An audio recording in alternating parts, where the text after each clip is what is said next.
परिवार की इच्छा पूरी करो, बच्चों की इच्छा पूरी करो, पर उन इच्छा को पूरी करने में कहीं हमसे कोई चूक ना हो जाए, हमसे कोई गलती ना हो जाए। बिंदुक प्राण छोड़े जब बिंदुक ने, उसके जब प्राण छूटे बिंदुक के, गलत स्त्री का संग पड़ गया बिंदु। अब शिव महापुराण की कथा या भगवान देवादिदेव महादेव से आराधना कौन कर रही है? बिंदुक की धर्मपत्नी चंचूला देवी। अब बिंदुक ने जिस स्त्री के लिए, बिंदुक ने जिस नारी के लिए राजा के घर में चोरी करी, रानी के गले का हार चुराया, क्या उस नारी ने बिंदुक के लिए कोई व्रत करा? अरे बोलो तो जम के, करा कोई व्रत? नहीं। कोई साधना करी? नहीं। कोई तप करा? नहीं करा। करा तो किसने करा? बिंदुक की धर्मपत्नी। बिंदुक की धर्मपत्नी ने वो आराधना, तप, साधना जो कुछ करा वो बिंदुक की धर्मपत्नी ने करा। तो फिर निवेदन है, जैसे थोड़ा सा धन था तो घर का भोजन ठीक लग रहा था, धन की वृद्धि जब होती चली गई तो घर का भोजन ठीक नहीं लगा, तो होटल का भोजन ठीक लगने लगा। उसी तरह जब धन आता है तो गलत गलत मार्ग में वो पैसे को, वो व्यक्ति को लेकर चला जाए।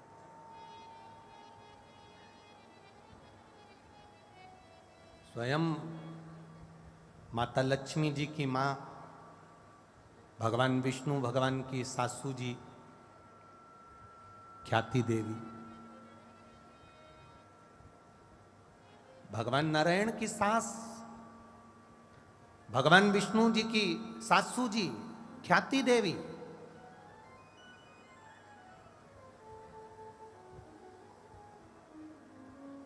जिनका मन था कि भगवान अपनी बेटी का अगर विवाह करूंगा, अपनी बेटी की अगर मैं कहीं ब्याऊंगी, अगर मैं अपनी बेटी की कहीं शादी करूंगी, तो ख्याति देवी भगवान शंकर की इतनी बड़ी उपासक थी, इतनी बड़ी उपासक थी कि शंकर के बिना रहती नहीं थी। अभिषेक, पूजन, अर्चना, बेलपत्र से श्रृंगार, पुष्पों की पंखड़ियों से श्रृंगार, स्नान कराना, अलग अलग नदियों, तालाब, बावड़ी तक जाना, वहाँ से जल लेकर आना और शंकर भगवान का अभिषेक पूजन करना, स्नान कराना। शंकर जी प्रसन्न हो गए और देवादिदेव महादेव जब प्रसन्न हुए तो उन्होंने ख्याति से पूछा, भगवान नारायण की सासू मां लक्ष्मी जी की माता जी, ख्याति देवी से पूछा, अब क्या चाहती हो? आप चाहती क्या हो? ख्याति देवी ने कहा, प्रभु बस इतनी सी बात है कि मेरी बेटी लक्ष्मी का विवाह मैं आपके साथ में करना चाहती हूं। अब लक्ष्मी जी मिलना किसको थी? देवादिदेव महादेव।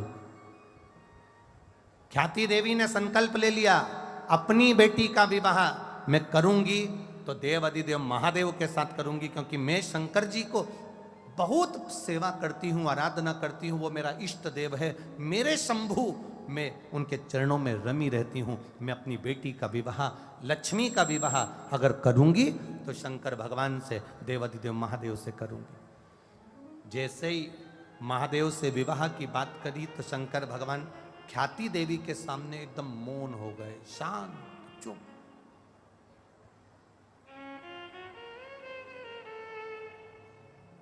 अब एकदम मौन होकर बैठे हैं मेरे महादेव। शिव जी ने ध्यान लगाकर देखा, आखिर ख्याति देवी तो लक्ष्मी जी को मुझे देना चाहती है, पर लक्ष्मी जी के मन में क्या भाव है? तो भगवान शिव जी ने ध्यान लगाकर देखा कि लक्ष्मी जी तो नारायण के चरणों की दासी बनना चाहती है, और भगवान नारायण भी लक्ष्मी को अपना बनाना चाहते हैं। शिव जी ने कह दिया, ख्याति आप मेरी आराधना करती हो, मेरी साधना करती हो।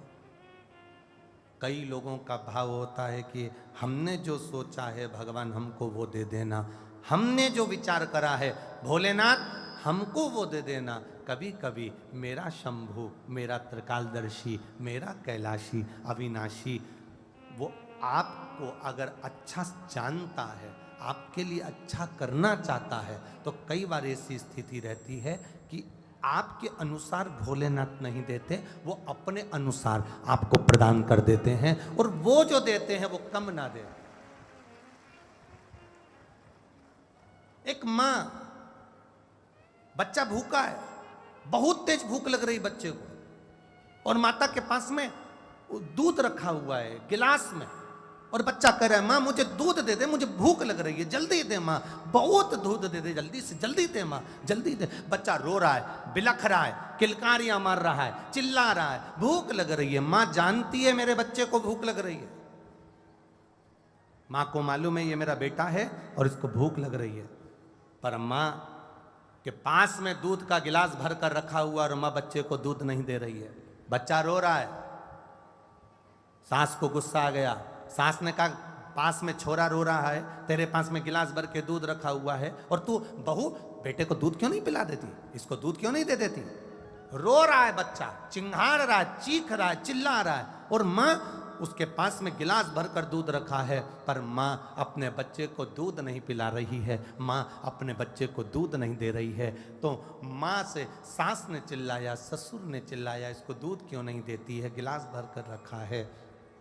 मां कहती है कैसे अपने बच्चे को दूध पिला दूं, क्योंकि दूध बहुत गर्म है, गर्म दूध अगर बच्चा पिएगा तो उसका मुंह जल जाएगा। मैं बच्चे के हित की बात करती हूँ। मेरे माता पिता भगवान शिव और पार्वती, जगत जननी दुर्गा भवानी अष्टभुजा धात्री महा अम्बा जगदम्बा, मेरे भगवान राम, मेरे भगवान कृष्ण, मेरे शिव, मेरे ओघड़दानी, मेरे शंकर, दुनिया के लोग गिड़गिड़ाते हैं, रोते हैं, आंखों में आंसू भर जाता है, हमको ये मिलना चाहिए, हमको ये चाहिए, हमको देना पड़ेगा। भगवान कई बार किसी किसी के मन की मनोकामना पूर्ण नहीं करते, उसमें दुख मत मनाना। शंकर भगवान तुम्हारे पिता है, माता है, वो विचार करे होंगे कि तेरे लिए क्या अच्छा है और क्या बुरा है, ये उसने विचार कर कर रखा। बोल बम का नारा है, उसने विचार कर रखा है कि तुमको देना क्या है, उसने विचार कर कर रखा है कि तुम्हें दूंगा क्या। और खाली ना जाता कोई दर से, आवाज नहीं आई, जरा जम के बोलो जरा, खाली ना जाता कोई दर से तुम्हारे में भी बाहें अपने हृदय से लगा लो, लगा लो, गिरा जा रहा हूँ, उठा उठा, भोले अपने दर से अब तो न टालो, गिरी जा रही हूँ, उठा उठा। शिव की आराधना का फल यही है। आप सोचो, कई माताएं कहती हमने पशुपति व्रत करा, हमने व्रत करा, एक बार करा गुरुजी ना हुआ, 2 बार करा गुरुजी ना हुआ, भगवान हमारी सुनता क्यों नहीं है। तेरे लिए कुछ अच्छा सोचा होगा, तू उसके दरवाजे पर जाती रहे, तेरे मंदिर में आना मेरा काम है और मेरी बिगड़ी बनाना तेरा काम है। उसकी चौखट तक जाते रहो, उसकी आराधना करते रहो, शिव की भक्ति करते रहो, वो क्या ना देगा।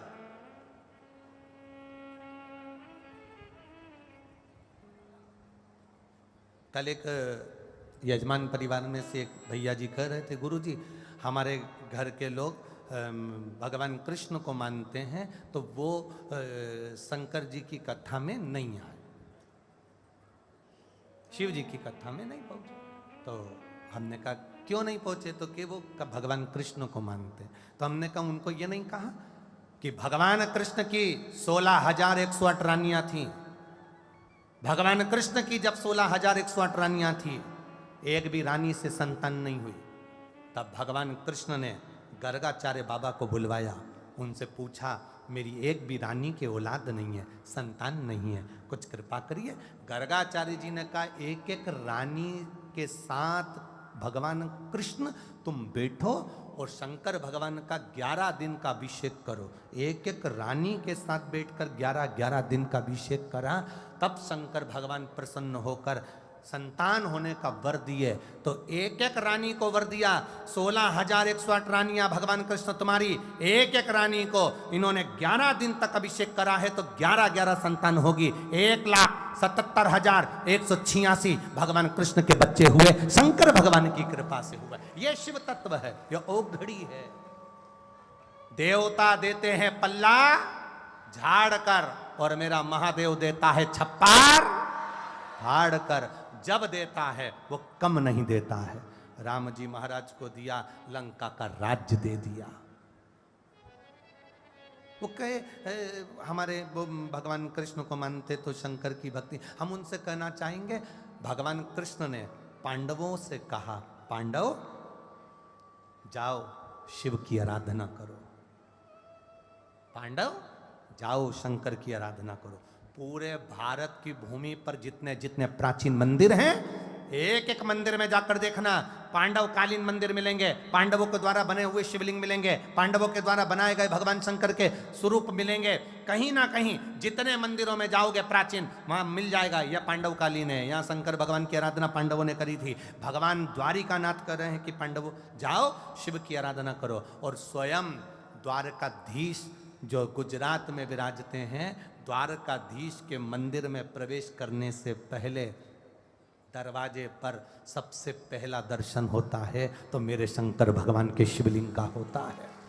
तिरुपति जाओ तो तिरुमाला के शिखर पर वेंकटेश भगवान के दर्शन करने से पहले नीचे कपिलेश्वर महादेव का दर्शन होता है। नाथ द्वारा जाओ जहां मेरे श्री जी बाबा बैठे हैं, वहां दर्शन करने से पहले एकलिंग जी का दर्शन होता है। बद्रीनाथ जाओ तो वहां केदारनाथ जी का दर्शन होता है। तुम जहां जाओगे वहां मेरा शंभू पहले बैठा है, क्योंकि शंकर भगवान से देवता भी पूछते हैं ये मृत्युलोक आपका है, ब्रह्मलोक ब्रह्मा का, वैकुंठ लोक भगवान विष्णु का, इंद्रलोक इंद्र का, पृथ्वी मृत्युलोक शंकर भगवान का है। तो देवता भी पृथ्वी पर पांव रखने से पहले पूछते हैं कि हम यहाँ आए तो हम आपके बिना नहीं रह सकते। शंकर भगवान कहते हैं ये पृथ्वी तुम्हारी है। नारायण बोले यही तो चिंता का विषय है। भगवान नारायण कहते हैं एक बार मैं पृथ्वी पर आया, जैसे ही आया मैंने पाँव रखा तो मेरे चरण में, मेरे पाँव के नीचे एक कंकर आ गया। कंकर में मुझे शंकर नजर आ रहा था, इसलिए मैंने पृथ्वी पर पाँव रखना बंद कर दिया। भगवान नारायण ने पृथ्वी पर आना बंद कर दिया। जैसे ही पृथ्वी पर आना बंद हुआ, भगवान विष्णु का, शंकर भगवान को चिंता व्यापी, तो भोलेनाथ जी ने नारायण से पूछा आजकल तुम हमसे मिलने पृथ्वी पर नहीं आते? भगवान विष्णु कहते हैं प्रभु आने का तो बड़ा मन होता है, पर आऊं तो आऊं कैसे? चरण रखता हूं, कंकर में शंकर दिखता है, कैसे आऊं मैं? भगवान शंकर ने कहा नारायण आपके बिना हम नहीं रह सकते और हमारे बिना आप नहीं रह सकते। एक काम करो ना, ये चरण का काम ही खत्म कर दो, कुछ ऐसे बन जाओ ना कि तुम मुझसे लपट कर रहो, चिपक कर रहो, जैसे कंकर से चिपक कर कोई रह सकता हो, ऐसे तुम रहो और चरण हटा दिए जाएं। तो भगवान नारायण ने कहा आप बताओ मैं क्या बन जाऊं? भगवान शंकर ने कहा तुम सांप बन जाओ, सांप बनकर कंकर से भी चिपक कर चलोगे, पांव रखने का काम ही नहीं पड़ेगा। मेरे नारायण सर्प बन गए, शिव जी के गले में एक सांप पड़ा रहता है। दुनिया के लोग कहते हैं वासुकी, शंकर भगवान के गले में पड़ा हुआ है। स्मरण रखना भगवान शंकर के गले में जो सांप पड़ा वो मेरे नारायण है। स्वयं शिव के गले में 24 घंटे पड़े रहते हैं, क्योंकि नारायण के बिना शिव अधूरे हैं और शिव के बिना मेरे नारायण अधूरे हैं। ये अधूरता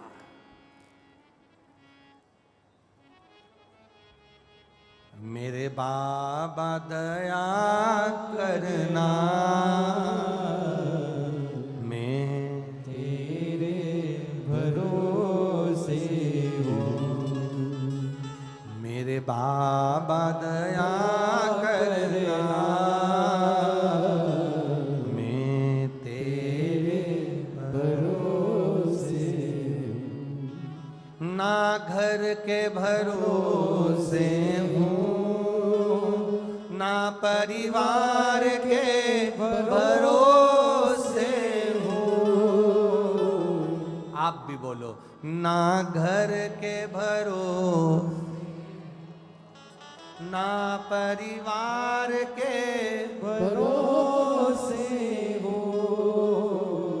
भोले बाबा दया करना,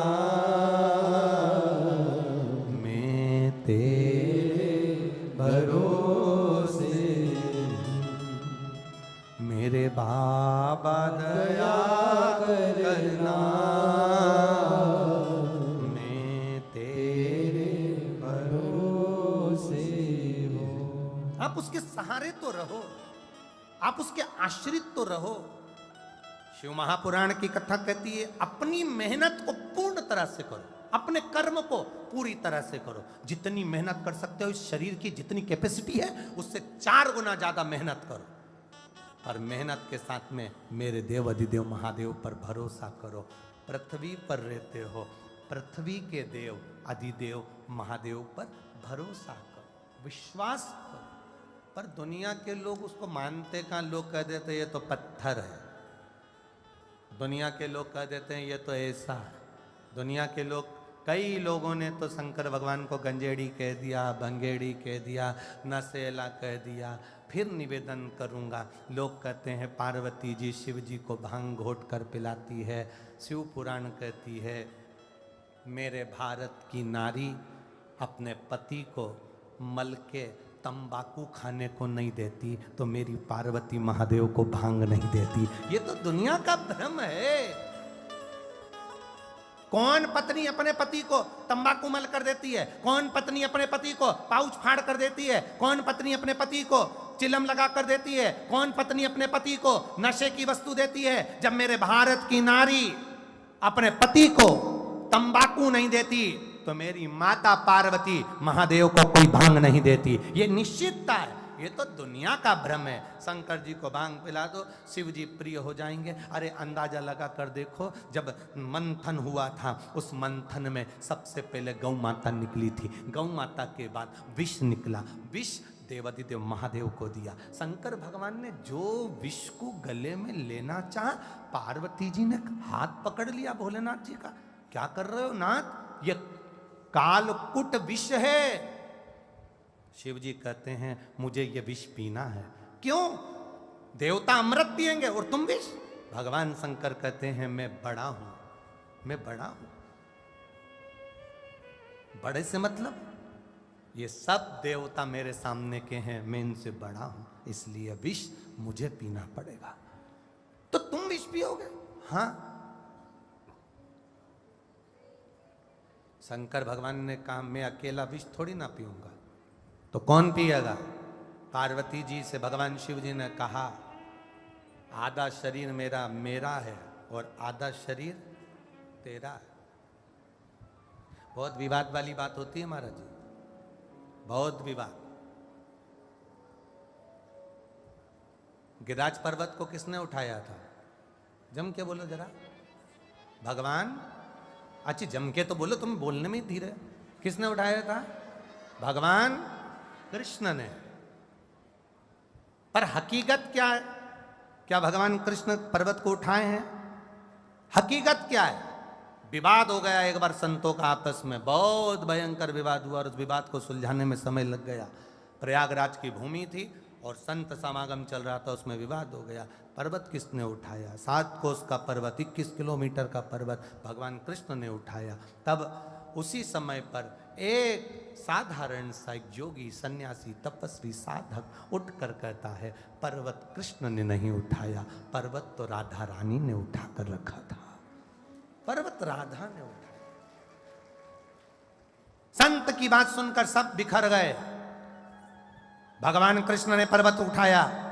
संत कहते हैं ये जो आधा स्वरूप है, सीधा हाथ का जो स्वरूप है पुरुष का, वो पति का होता है, और लेफ्ट हैंड उल्टा हाथ का जो स्वरूप है वो पत्नी का होता है। तो आधे भगवान कृष्ण इधर वाले साइड पर है और पर्वत उठाया उन्होंने उल्टे वाले हाथ से। तो पर्वत फिर किसने उठाया? राधा रानी ने उठाया।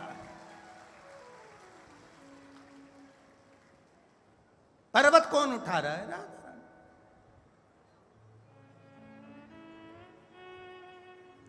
कछु माखन को बल बड़ो, कछु गोपियन को साथ, राधा जू की कृपा से गोवर्धन लियो। गोवर्धन, आप लोग तो अलवर वाले हो, राजस्थान वाले हो। गिरिराज पर्वत का कुछ हिस्सा राजस्थान क्षेत्र में भी आता है। तो आप लोगों को तो छाती तान कर चढ़ना चाहिए कि हम गिरिराज जी की शरण में हैं, हम गोवर्धन नाथ जी की शरण में। ये एक उमंग और एक उत्साह वाला विषय है। तुम्हें तो छाती तान कर चलना चाहिए। वो फिर वही बात आ गई, जिसमें भगवान देवाधिदेव महादेव सिर पर जटा बांधे हैं, त्रिनेत्र हैं, त्रिपुंड है, भस्म है, शरीर पर कोई वस्त्र नहीं, कोई वस्त्र नहीं है। एक हाथ में खप्पर है, एक हाथ में उनके एक छड़ी है, लकुलेश। और बाबा देवाधिदेव महादेव ने जो लकुलेश अवतार धारण करा था, उस लकुलेश अवतार का उनके 4 शिष्य के दरवाजे पर जाकर शंकर भगवान ने माता पार्वती के साथ में भिक्षा मांगी। पहले स्थान पर जब भिक्षा मांगने के लिए गए तो भिक्षा जिसके दरवाजे से मांगी थी उसने कह दिया था, हम आप से लेकर आपको दें, ये श्रेष्ठता नहीं।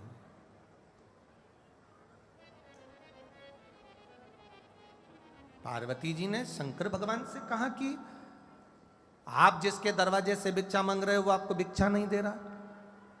शंकर भगवान ने कहा, उसने कहा ना कि मैं आपसे लेकर आपको दूं, ये कहां की श्रेष्ठता। एक व्यक्ति दोस्त के यहां मिलने के लिए गया, कोई गिफ्ट लेकर नहीं गया। अब जब वो पहुंच गया, वहां पर बैठ गया, बैठने के बाद उसने देखा कि मेरे दोस्त के यहाँ आया हूं और कितना आदर कर रहा है, मैं इसके लिए कुछ लेकर नहीं आया। तो दोस्त ने उसने क्या करा, दीवार पर से एक फोटो को निकाल लिया, कागज में लपेट लिया, लपेट कर अखबार में लपेट कर उसी के घर का अखबार, उसी के घर की फोटो, उसी को लपेट कर बैठ गया। दोस्त जैसे ही पानी लेकर आया, इसने वो अखबार में लपेटा हुआ जो फोटो था उसको दे दिया, मैं तेरे लिए गिफ्ट लाया। उसने अंदर रसोई घर में जाकर उसको खोला तो उसने देखा ये तो मेरे ही घर का,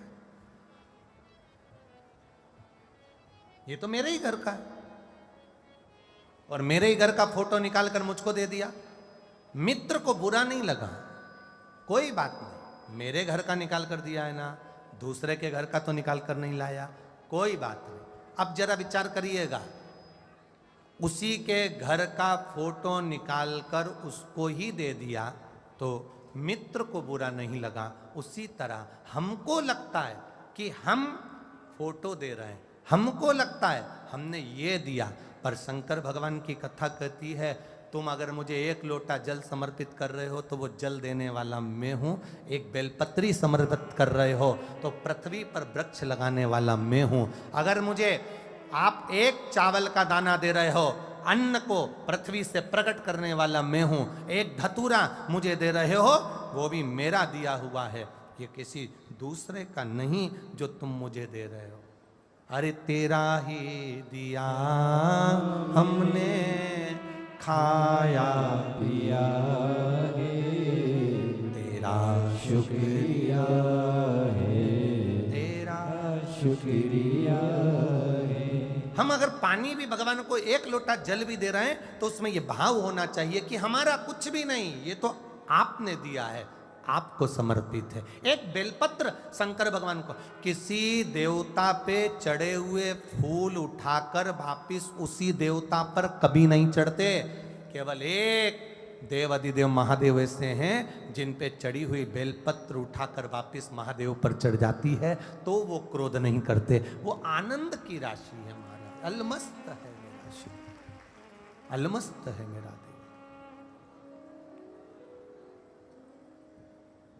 तेरी पूजा में जल ले आई, उसे मछली भी झूठा कराए। जल चढ़ा रहे हैं तो झूठा है।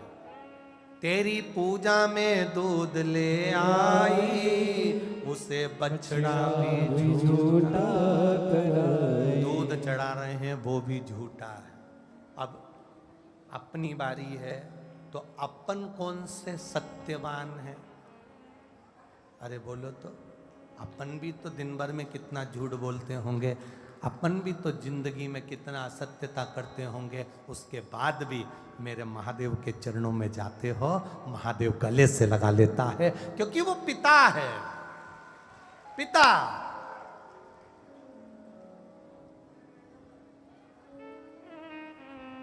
परम पिता है, हमारे अवगुणों को एक कोने में पटक देता।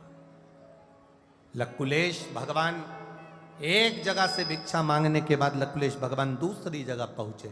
दूसरे दरवाजे पर ये बचपन की भिक्षा थी, अब आ रही है जवानी की भिक्षा। दरवाजे पर आवाज लगाई, भिक्षाम देही। दरवाजे से निकलकर कोई बाहर आया, आते से कहा, बाबा क्या चाहिए आपको? शंकर भगवान लकुलेश महादेव कह रहे हैं, मुझे केवल भूख लगी है, कुछ दोगे? मुझे भूख लगी है, कुछ दोगे?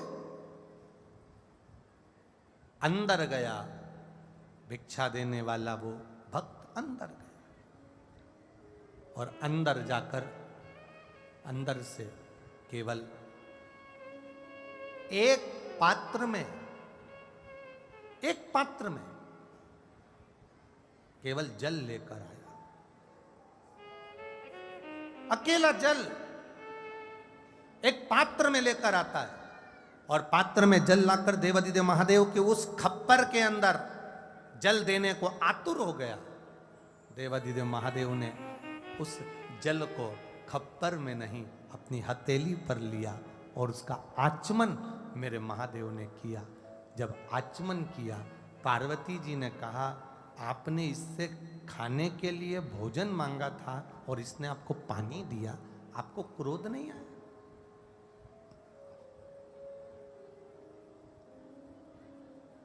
कभी कभी समझना भी चाहिए कि गुस्सा शिव जी को क्यों नहीं आ रहा।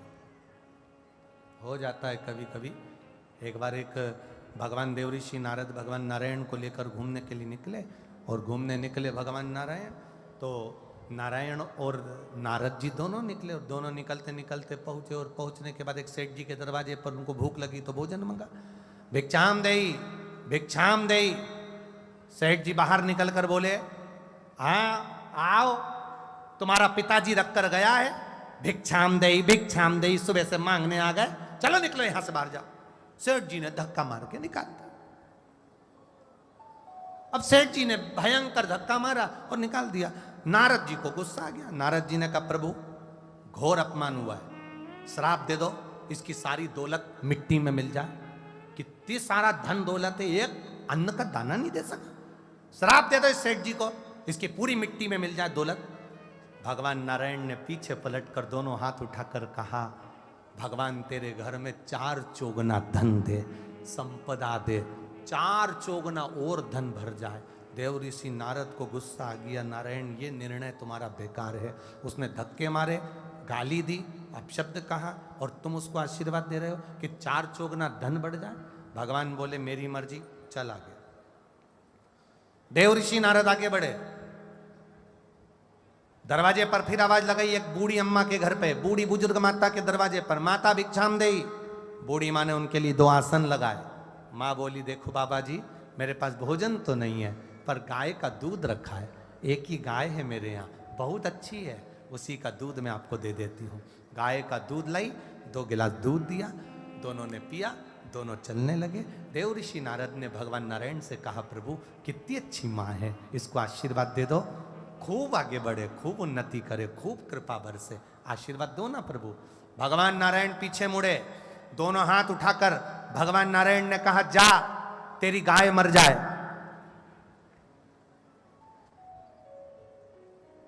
तेरी जो गौ माता है उसके प्राण छूट जाए। देवर्षि नारद को क्रोध आ गया, क्या हो आप?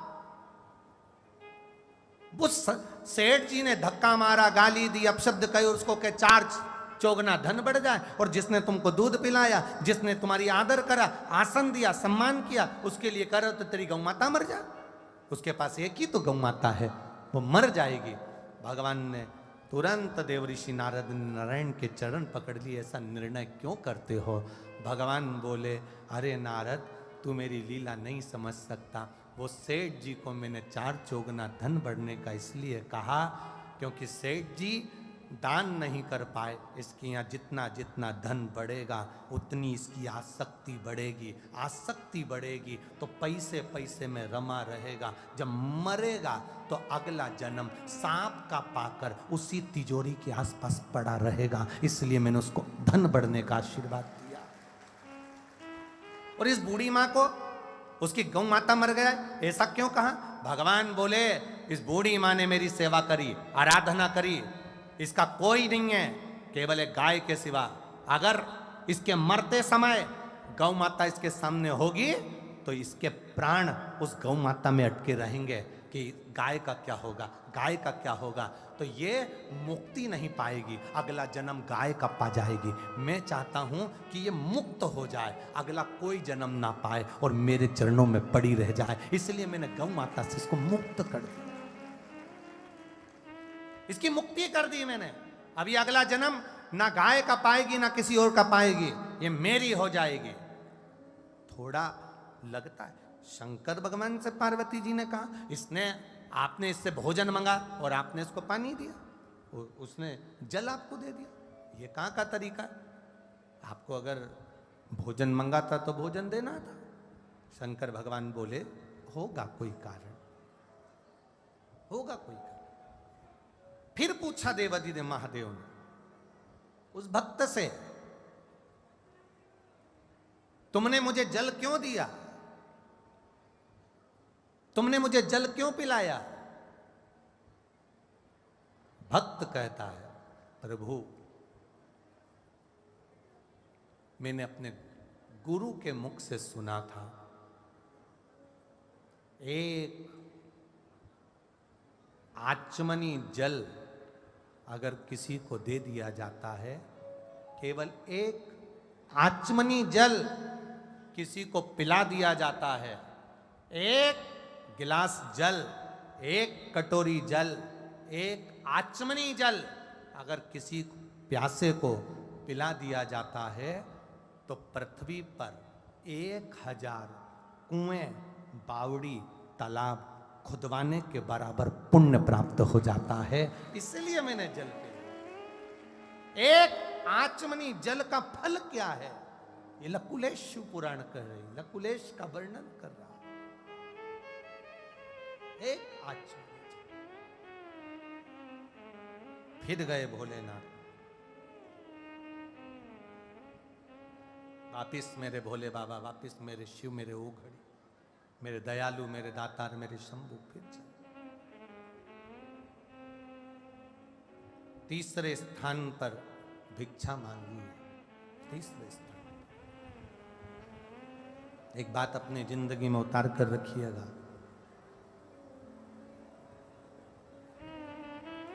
भगवान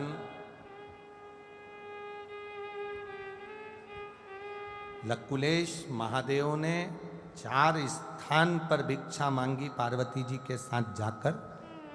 4 शिष्य उन्होंने बनाए जिनका नाम था कौरुष्य, गर्ग, मित्र और कुशिक। लकुलेश भगवान ने चारों के दरवाजे पर से भिक्षा मांगने के बाद अपने स्वरूप को एक शिवलिंग के रूप में स्थापित किया, जिसका नाम कायावरोह,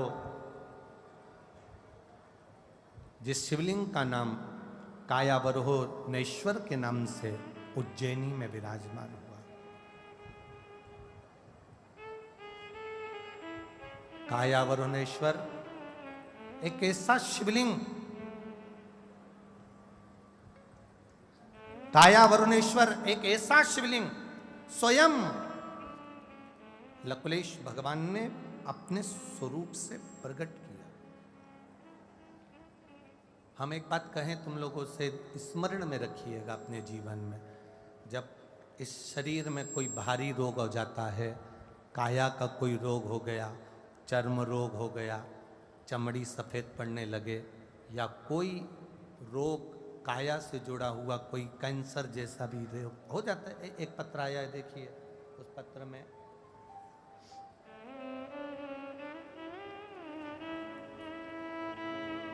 श्रीमती प्रेम देवी, विजय कुमार शर्मा, पता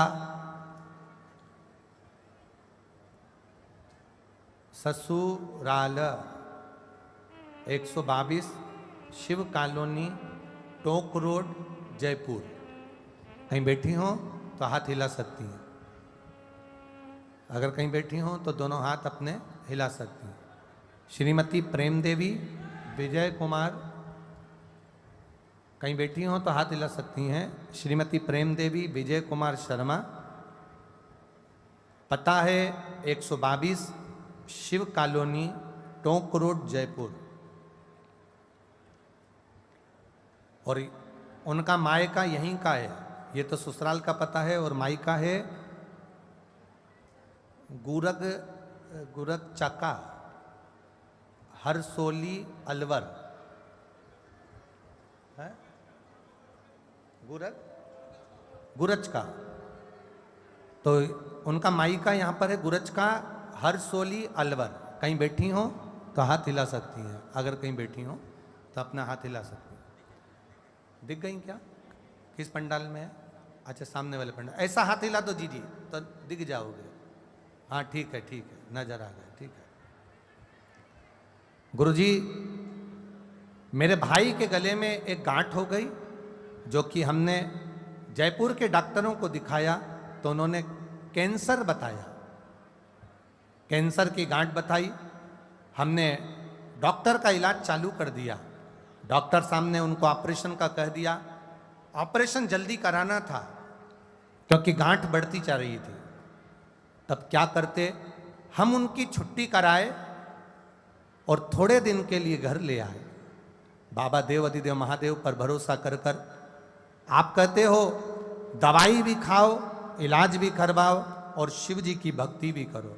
बाबा से प्रार्थना कर कर एक लोटा जल, एक बेलपत्र शिव को चढ़ाना प्रारंभ करा और वही हमारे भाई को खिलाना प्रारंभ करा। बाबा की कृपा से हम कैंसर की गठान का ऑपरेशन कराने के लिए वापिस जयपुर के हॉस्पिटल में गए तो बाबा की कृपा से डॉक्टरों ने कहा इनकी गठान गल चुकी है और इनका कैंसर समाप्त हो चुका है। गठान गले में नहीं थी।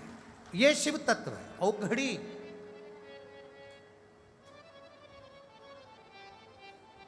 एक अविरल भक्ति के साथ में, एक विश्वास के साथ में, एक दृढ़ता के, प्रेशर बड़ा प्रेशर, एक भक्ति के साथ में, एक दृढ़ता के साथ में, एक भरोसे के साथ हम शिव तत्व को प्राप्त करें।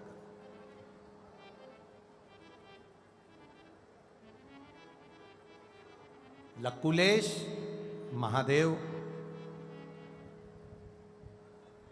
कायावरेश्वर महादेव का स्मरण हमारे यहाँ वर्णन किया गया।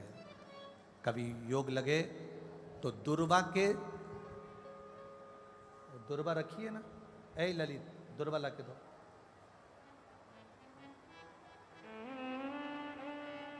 अभी यहां से दी थी ना व्यासपीठ से दुर्वा।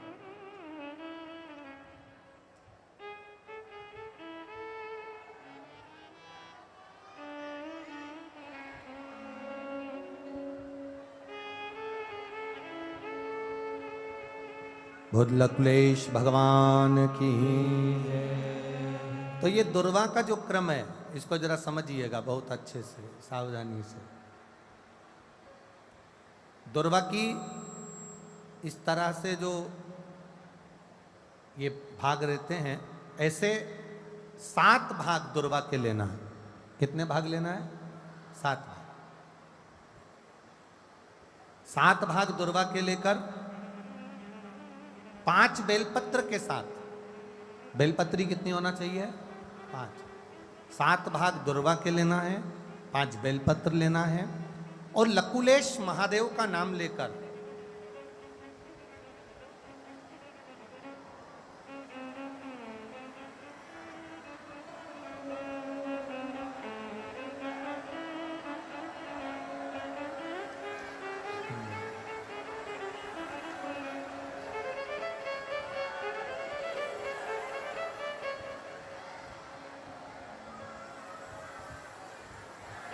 बोल काशी विश्वनाथ भगवान की जय।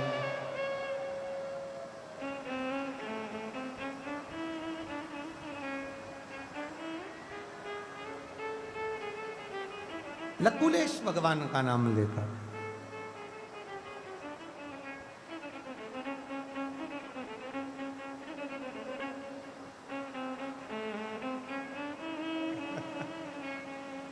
अरे लुटा दिया भंडार काशी वाले ने, कर दिया माला काशी वाले ने।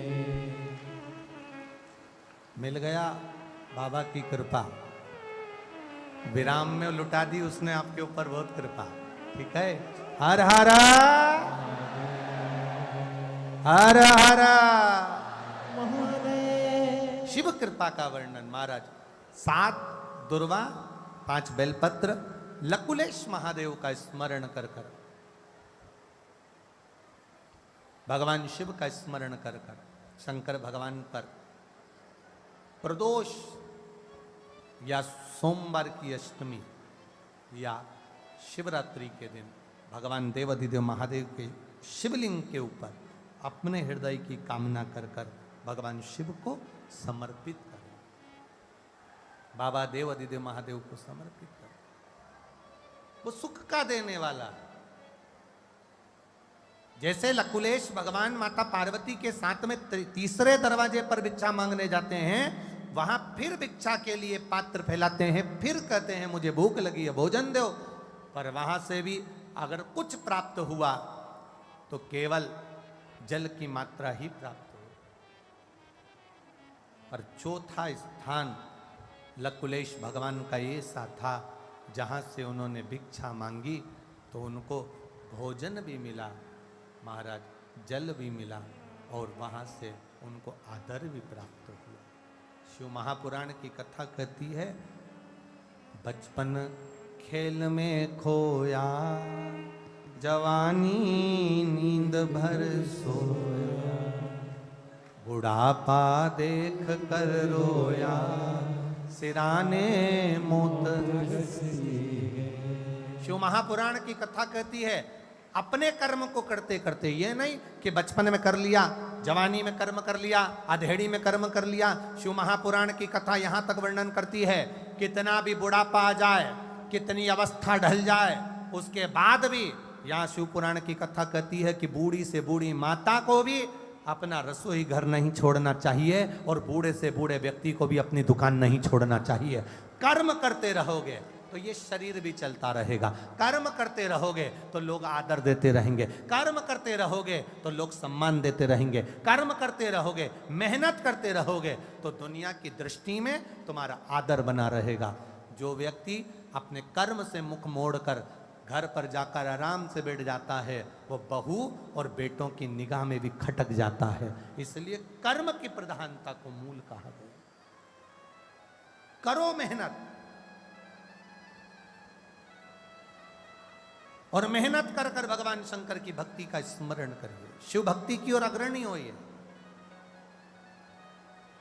शंकर भगवान की अविरल भक्ति की ओर जागृत होइए। 4 स्थान पर मेरे देवाधिदेव महादेव ने भिक्षा को मांगा है, 4 स्थान, 4 स्थान ऐसे जहां भिक्षा को मांगा। शिव कथा कर रही है, भगवान शंकर का संवाद कर रहा है। देखें ना, 4 स्थान पर भिक्षा मांगने के बाद भी मेरे देवाधिदेव महादेव माता पार्वती जी के साथ में, आनंद के साथ में, मां जगत जननी के साथ कैलाश पर विराजमान होते। 4 स्थान मत बुरे कर्म कर बंदे वरना पछताएगा। भगवान की आंखों से तू बच नहीं पाएगा, तू बच नहीं पाएगा। अरे ओ अज्ञानी मत करना दानी, तेरे कर्म का फल भी तू ही पाएगा। जैसा किया तूने तेरे आगे आएगा। मत बुरे कर्म कर बंदे वरना पछताएगा। भगवान की आंखों से तू बच नहीं पाएगा, तू बच नहीं पाएगा। शिव कथा कर रही, भगवान शंकर का संवाद कर रहा, शिव महापुराण की कथा कर रही। प्रत्येक अवस्था में, चाहे बचपन हो, जवानी हो, अधेड़ी हो, बुढ़ापा हो, प्रत्येक अवस्था में अपने जीवन को सार्थक बनाने का प्रयास कर। एक जरा सा अभिमान इंद्रदेव सिंहासन पर बैठे थे,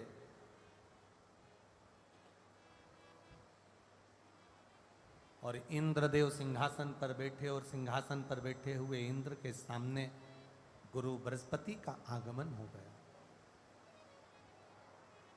और बृहस्पति महाराज का जब आगमन हुआ तब इंद्र ने उनका सम्मान नहीं करा, आदर नहीं करा। देवताओं के गुरु निकल कर जा रहे हैं, और देवताओं के गुरु अगर निकल कर जा रहे हैं और उनका आदर नहीं हो, श्रेष्ठता नहीं, सम्मान नहीं किया इंद्र ने। अपने सिंहासन से, राजसी सिंहासन से, राजसी ठाट से इंद्र उठकर खड़े नहीं हुए, गुरु बाबा चले गए। अब बृहस्पति बाबा जाने के बाद में इंद्र को लगा कि अब मेरे से अपमान तो हो गया, तब करे तो करे क्या। तो विचार करा, अगर एक बृहस्पति बाबा चले गए तो मैं दूसरा देवगुरु बना लूंगा, और उन्होंने विश्वरूपा जी को गुरु बनाया। और विश्वरूपा जी को गुरु बनाया तो उनके 3 मुख थे। एक मुख से भोजन ग्रहण करना, दूसरे मुख से भोजन का भाग एकत्रित कर अपने में रखना, और तीसरे से भोजन के भाग को असुरों को प्रदान करना, राक्षसों को।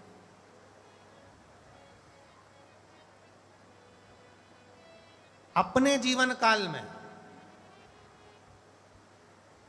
अपने जीवन समय में एक बात का स्मरण हमेशा रखें, जब बाबा की कृपा हो, तुम्हारे घर में राजसी ठाठ हो, तुम्हारी सत्ता हो, तुम्हारा वैभव हो, तुम्हारा पद हो, तुम्हारी प्रतिष्ठा हो, और तुम्हारा वैभव जब संपूर्ण जगत में हो, तो शिव महापुराण की कथा कहती है उस वैभव का एक उपयोग जरूर करना कि बन सके तो अपने क्षेत्र में, अपने नगर में, अपने शहर में, अपनी पद की प्रतिष्ठा के अनुसार धार्मिक आयोजन या कोई अच्छे भगवान के भक्त के भाव से, भगवान की शरणागति के भाव से धर्म की ध्वजा को आगे ले जाने के कार्य अपने शरीर के द्वारा करते रहना।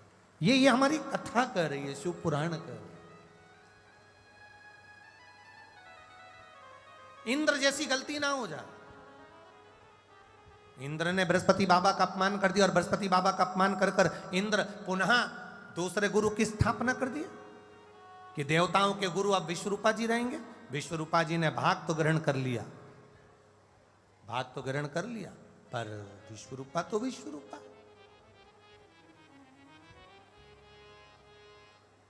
दोनों जगह मिले हुए थे, वो देवताओं से भी मिले हुए हैं और असुरों से भी मिले हुए।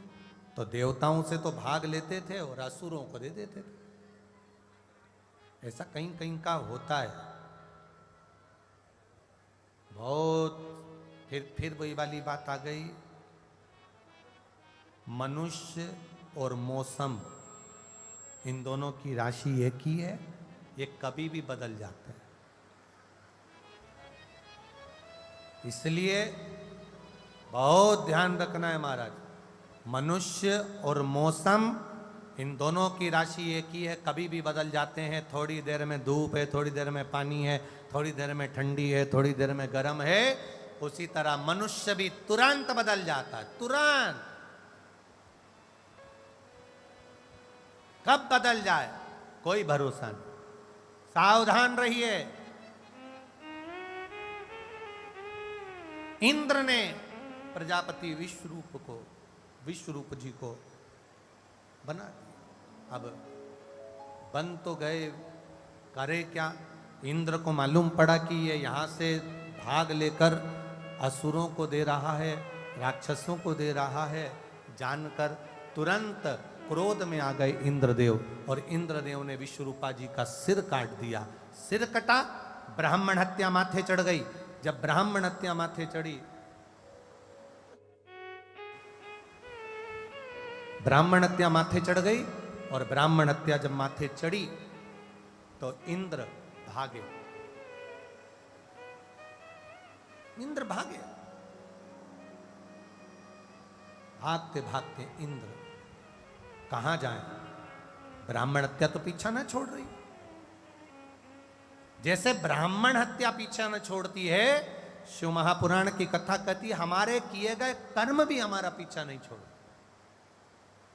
कल कथा में कहा था, कपड़े बदलना सरल है, कहीं पर भी बदल सकते हो, पर कर्म बदलना कठिन है। केवल एक महादेव ही है जो बदल सकता है, बाकी का कोई नहीं। कपड़े बदलना सरल है, पर कर्म बदलना कठिन बहुत। ब्राह्मण हत्या पीछे पड़ गई, कहां जाए?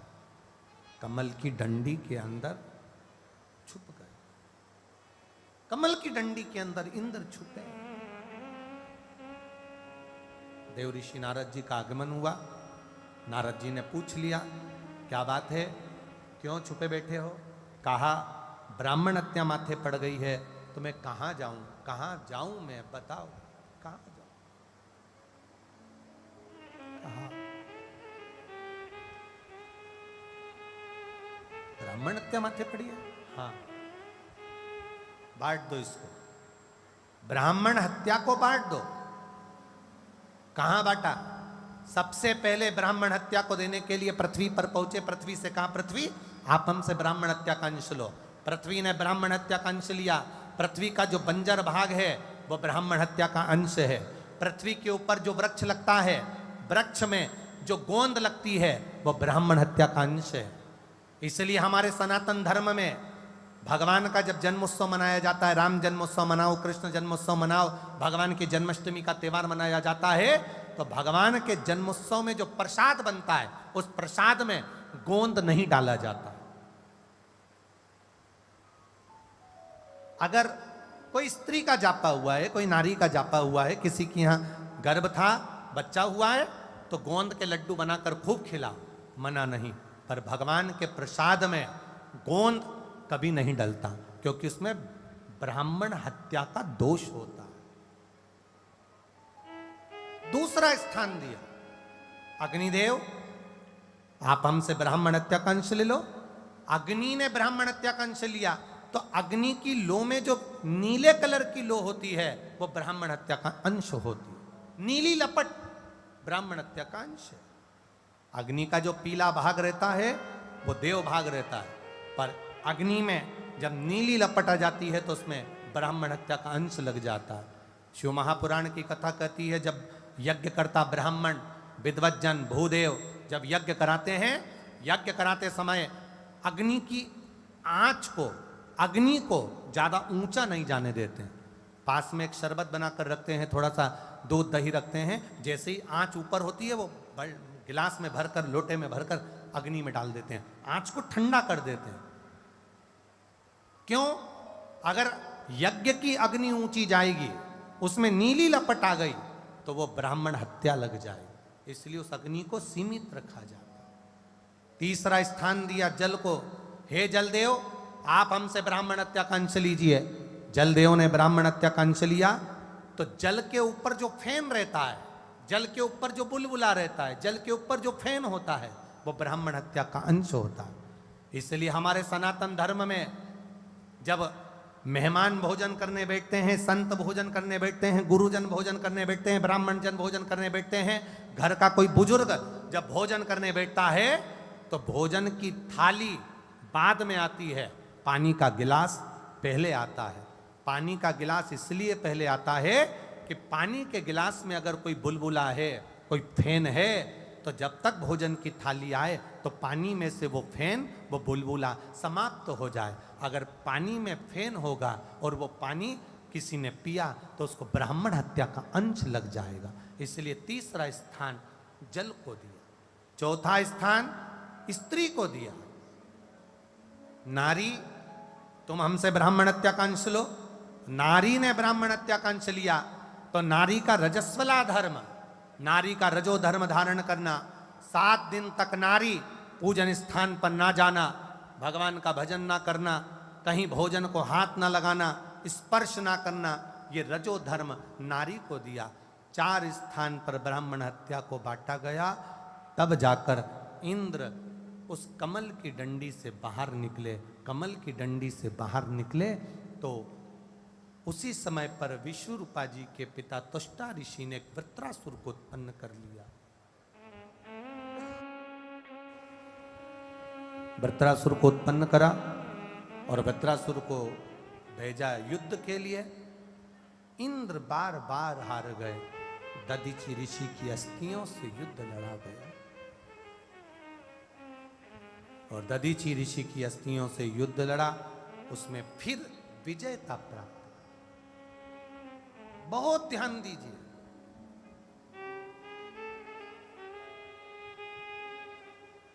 किसी युद्ध में जा रहे हो, किसी कंपटीशन में जा रहे हो, शंकर भगवान पर चढ़ी हुई एक बेलपत्र का स्मरण कर कर जाइए, एक लोटा जल चढ़ा कर जाइए, उसका फल प्राप्त हो।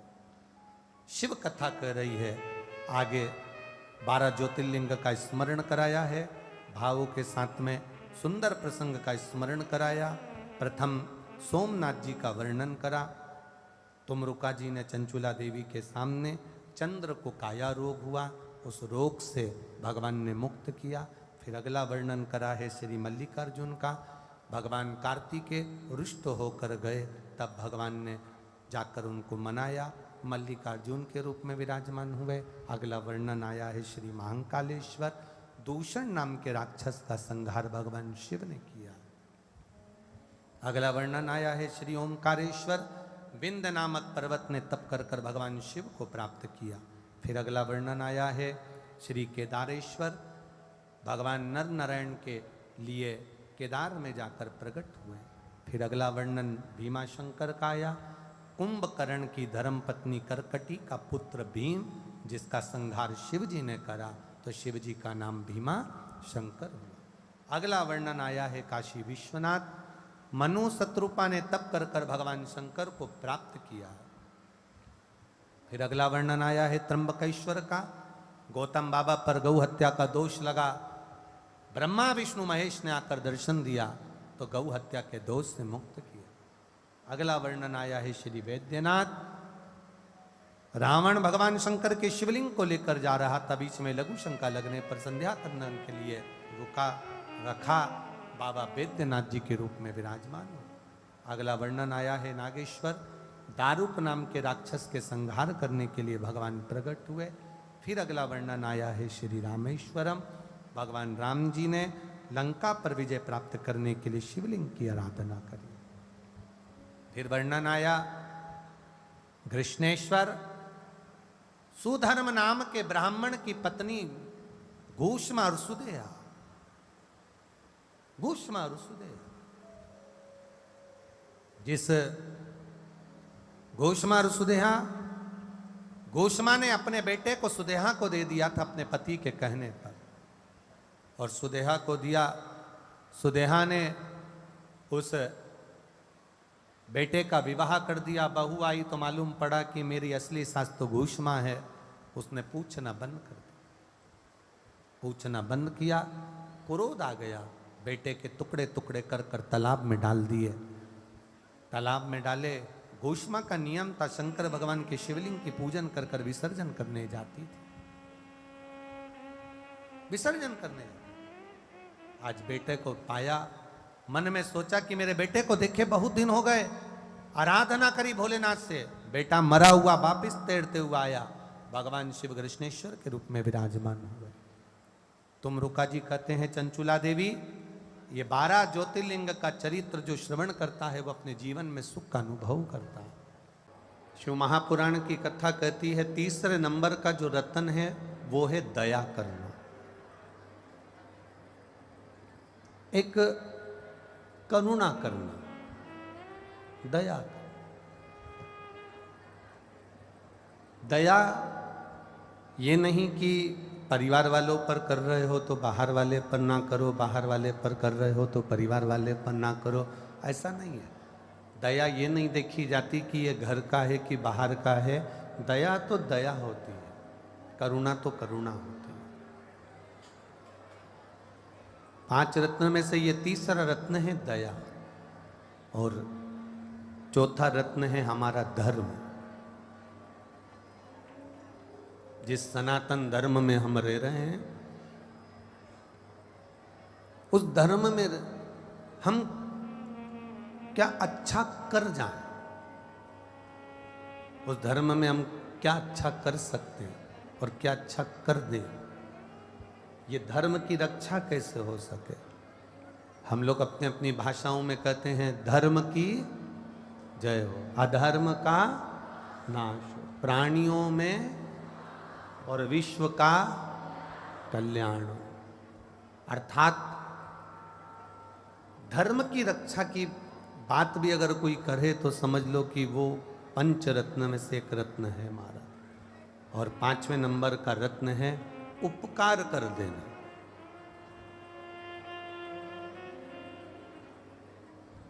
किसी पर कुछ उपकार कर दिया, एहसान कर दिया, कोई उनका कार्य कर दिया, किसी को आपने कुछ अच्छा कर दिया, उसके बाद में ये मत सोचना कि ये हमारे लिए कुछ करेगा। आप किसी को पानी पिला दो, आप किसी को भोजन करा दो, तो भोजन कराने के बाद में तुम ये विचार मत करना कि हम जब इसके घर जाएंगे तो ये हमको भोजन कराएगा, हम जब इसके घर जाएंगे तो हमको पानी पिलाएगा। ना ना ना ना, आप तो अपना कर्म करते चलो, अपने कार्य में तल्लीन बनते चलो, आगे उसकी मर्जी है वो आपको कहाँ ले जाकर छोड़ता है। पंच रत्न में तुलसीदास जी लिखते हैं 5वें नंबर का रत्न है उपकार कर देना। और उपकार कर कर, किसी का कार्य कर कर, उपकार कर कर छोड़ देना कि अब आगे उसकी मर्जी, आगे उसका मन, आगे उसकी मर्जी है। ये उपकार करने के बाद में छोड़ दिया। पर शिव महापुराण की कथा कहती है कि जो ये पंच रत्न है, इन पंच रत्न में सबसे प्रबल रत्न कौन सा है, तो कहा इन पंच रत्न में सबसे प्रबल रत्न है किसी संत सतगुरु का, किसी शिव भक्त का, किसी राम भक्त का, किसी कृष्ण भक्त का आपसे मिलन हो जाना। और दूसरा रत्न भारी है भगवान शंकर की कथा को श्रवण कर लेना, भगवान की भक्ति को श्रवण कर लेना। ये बहुत कठिन है। और तेरी कृपा बिना न हिले एक भी अणु, लेते हैं श्वास तेरी कृपा से बखान क्या करूं मैं राखों के ढेर का, चपटी भभूत में खजाना कुबेर का। हे गंगाधार मुक्ति द्वार ओंकार तू, भोले ओंकार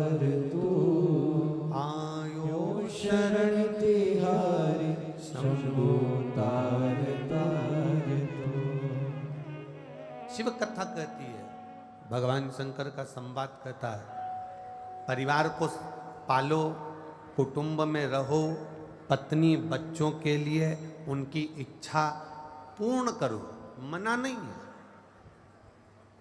हम आपको अगर बोल दें कि आप अपने बच्चों को ना पालो या अपनी पत्नी और परिवार के जो भी कार्य हैं वो ना करो, तो ऐसा नहीं हो सकता।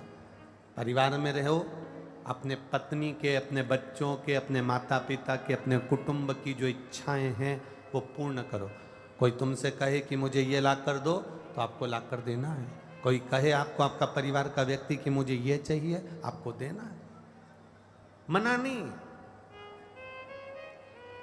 परिवार, कुटुंब, पत्नी, बच्चे, इन सब की इच्छाएं पूरी करना है आपको।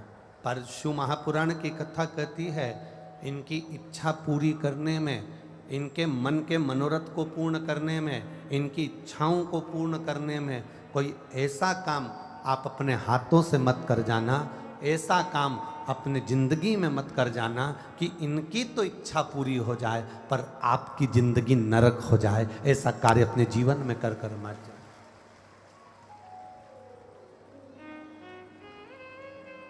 ऐसा कार्य कर कर मत जाना कि मालूम पड़े कि इनकी तो इच्छा पूरी हो गई।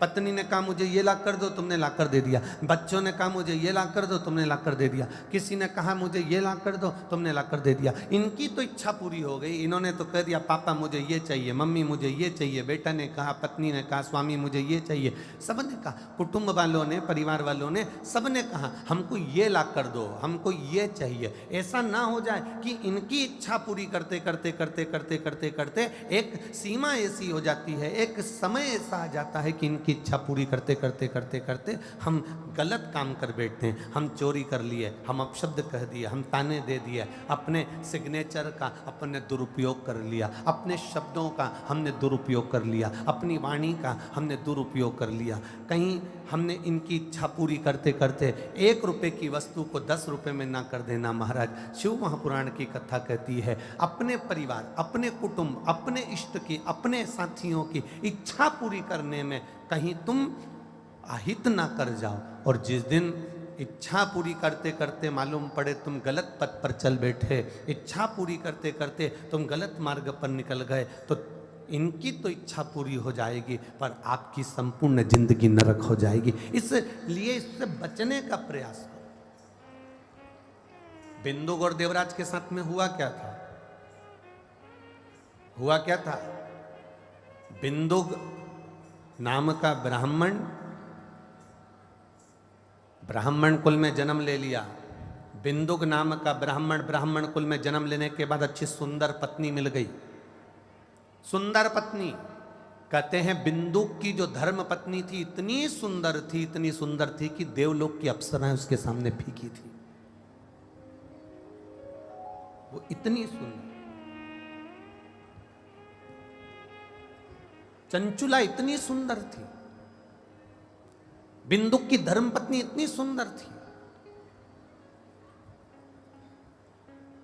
और शास्त्र कहता है कि बिंदुक की पत्नी इतनी सुंदर होने के बाद भी बिंदुक एक बार एक मार्ग से निकल कर जा रहा था। उस मार्ग में वो चोरी का थोड़ा सा धन लेकर जा रहा था और उस मार्ग से निकलते निकलते निकलते निकलते उसको सामने एक सुंदर स्त्री नजर आ गई।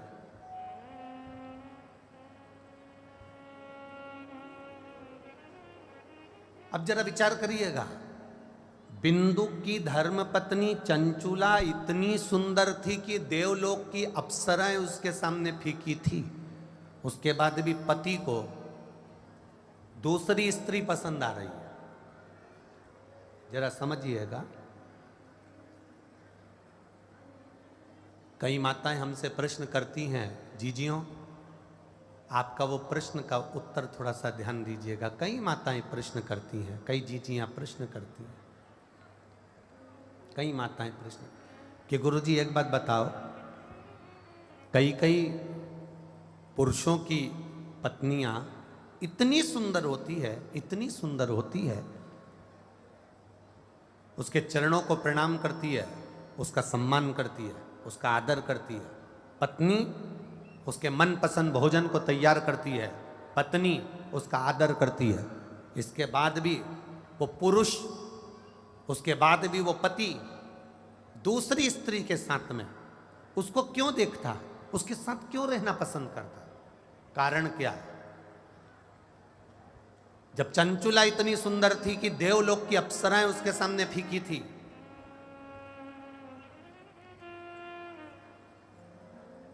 ये विराम दिवस की कथा है, अगर सुन ली तो आपकी जिंदगी सवर गई महाराज, ध्यान रखिए। चंचुला इतनी सुंदर थी कि देवलोक की अप्सराएं फीकी थी। फिर चंचुला का पति पर स्त्री को क्यों देख रहा है? चंचुला का पति पर नारी को क्यों देख रहा है? पर स्त्री के साथ रहना क्यों चाहता है? एक वेश्या के साथ में वो रहना क्यों चाह रहा है? एक गलत नारी के साथ में वो अपने को रखना क्यों चाह रहा है?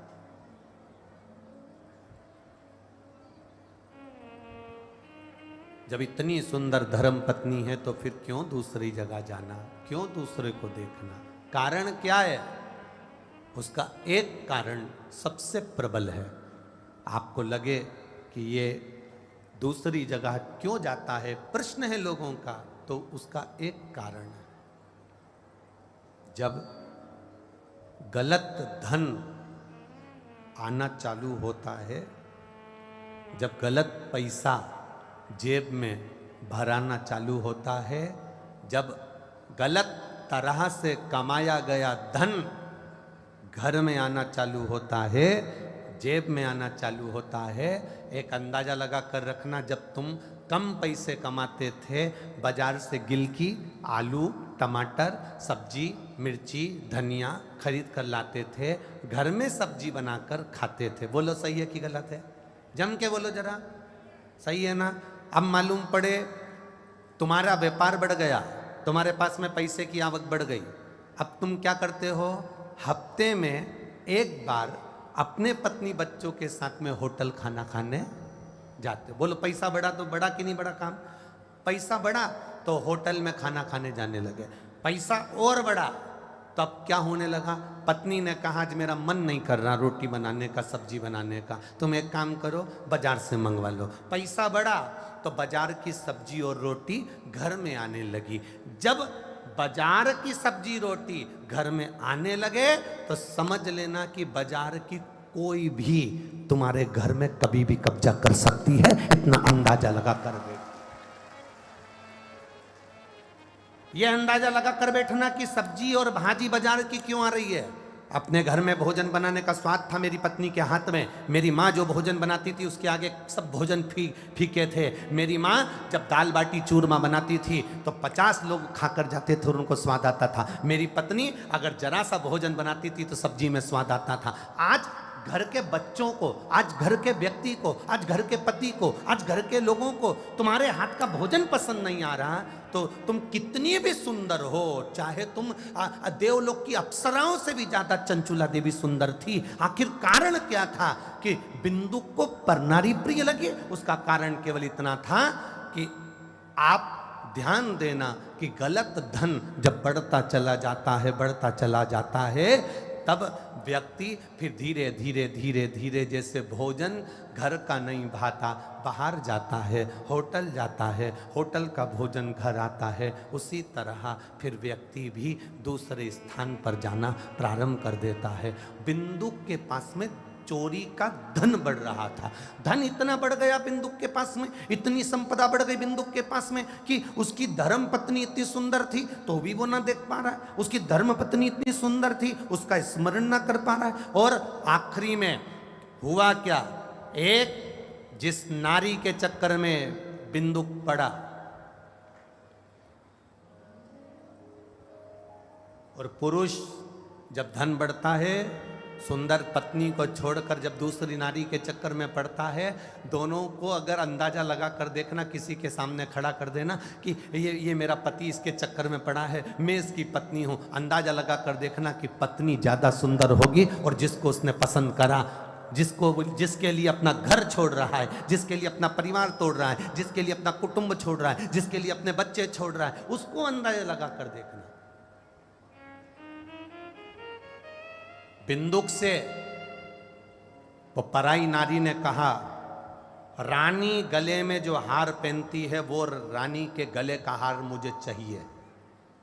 अब बिंदु कहता मैं तो छोटा सा चोर हूं, लाता हूं तुम्हें दे देता हूं, मैं कहां से वो रानी का हाल, मैं नहीं जानती। रानी का हार अगर मेरे पास में नहीं आया तो मेरे घर में पांव रखने की जरूरत नहीं, निकल जा बाहर। पत्नी कभी अपने पति से डिमांड नहीं करती कि मुझे 50,000 का ही मोबाइल ला कर देना, 1 लाख का मोबाइल ला कर देना, बस इतना कहती है जी मेरे पास मोबाइल नहीं है तुम ला दोगे। और पति 5,000, 10,000, 15,000, 20,000 का मोबाइल भी ला कर देता है तो पत्नी खुश हो जाती है। पर पराई स्त्री तुम पर दबाव बनाकर कहती है मुझे इतने का ला कर देना वरना मेरे यहाँ पाँव रखने की जरूरत नहीं है, और तो भी तुम गुलाम की तरह चले जाते हो, तो भी गुलाम की तरह चले जाते हो। और गया बिंदु जिस राजा के घर में कभी नहीं जा पाया था, बिंदु उस रानी के कक्ष में पहुंच गया और रानी के कक्ष में जाकर उसके गले का हार चुरा कर लेकर आ गया। राजा के दूतों को मालूम पड़ा कि रानी के गले का हार कोई चुरा कर भागा है।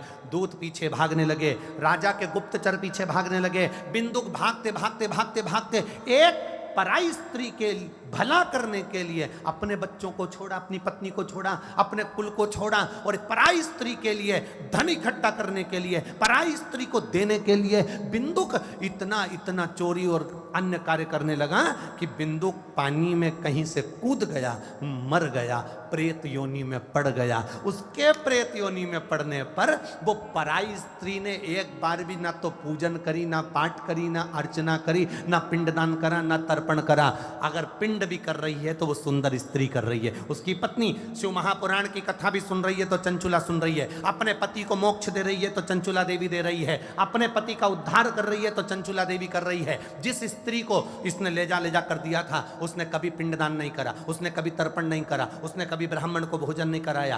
करा रही है तो पत्नी करा रही है, करा रही है तो पत्नी, मोक्ष दे रही है पत्नी। चंचुला देवी भगवान शंकर के सामने हाथ जोड़कर बैठकर कहती है मेरे पति को मोक्ष दे दो, जो पति पर नारी से लगा था।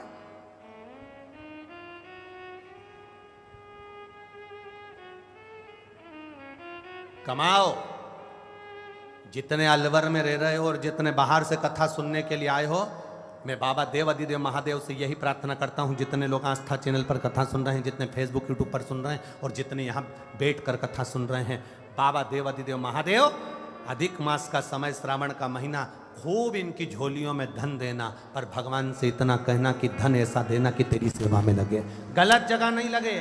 वो धन गलत जगह नहीं जाना चाहिए, वो संपदा गलत स्थान पर नहीं जाना चाहिए, सही जगह पर सही पूंजी अगर पहुंच जाती है तो जीवन की सार्थकता हो जाती है। एक पत्र आया है, देखिए।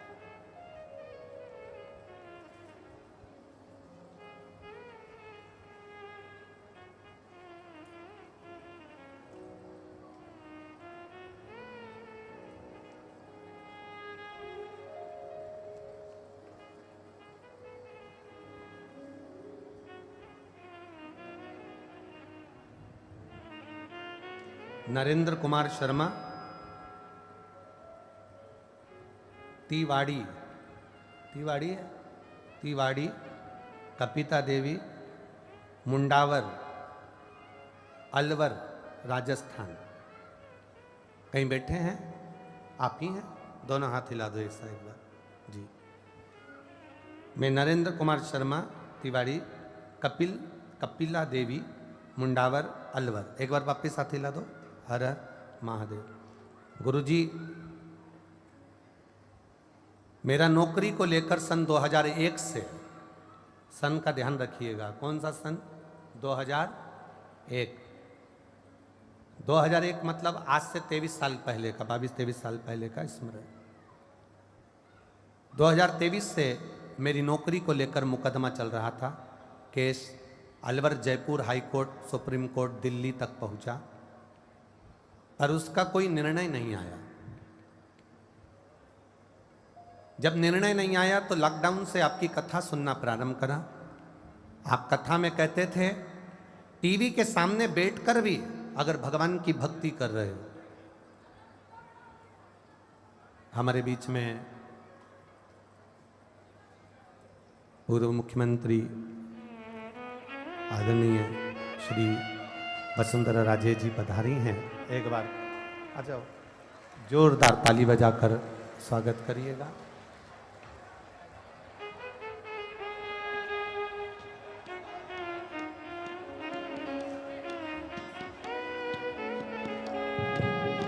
जय जय श्री राधे। आज हमारे बीच में पूर्व मुख्यमंत्री आदरणीय वसुंधरा राजे जी सिंधिया हमारे बीच में पधारी हैं। एक बार जोरदार ताली बजाकर स्वागत करें।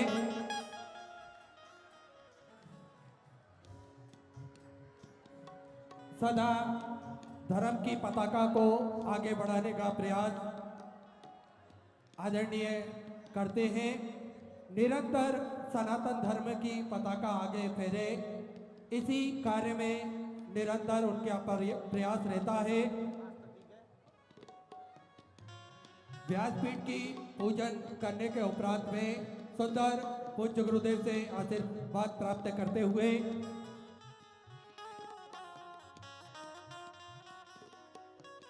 हमारे बीच में आदरणीय श्रीमती वसुंधरा राजे जी पधारी हुई हैं, जिन्होंने संपूर्ण क्षेत्र में सनातन धर्म की ध्वजा का पताका को फहराया है। एक बार जोरदार ताली बजाकर स्वागत।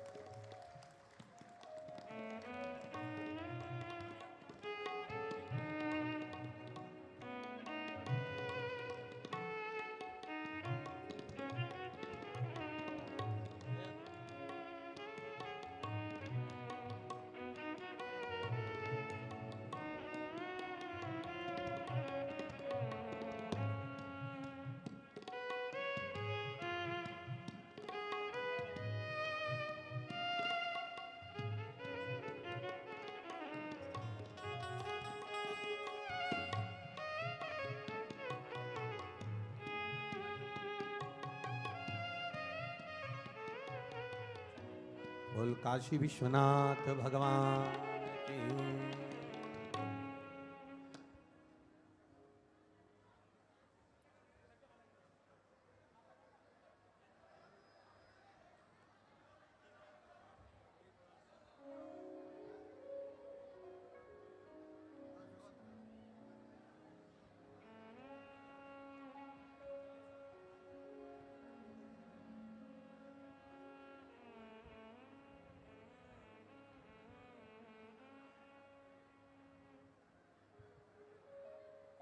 शिव कथा कह रही है, भगवान शंकर का संवाद कह रहा, शिव महापुराण की कथा कह रही, बड़े भाव के साथ, दिल के साथ में बाबा देव अधिदेव महादेव से अपने हृदय की बात कह रही। 7 दिन की कथा में आज विराम दिवस है। भाव के साथ में भगवान देव अधिदेव महादेव से श्रावण का अधिक मास का प्रथम दिन शिव जी से अपने हृदय की बात बड़े भाव के साथ में दिल से बाबा से प्रार्थना करेंगे।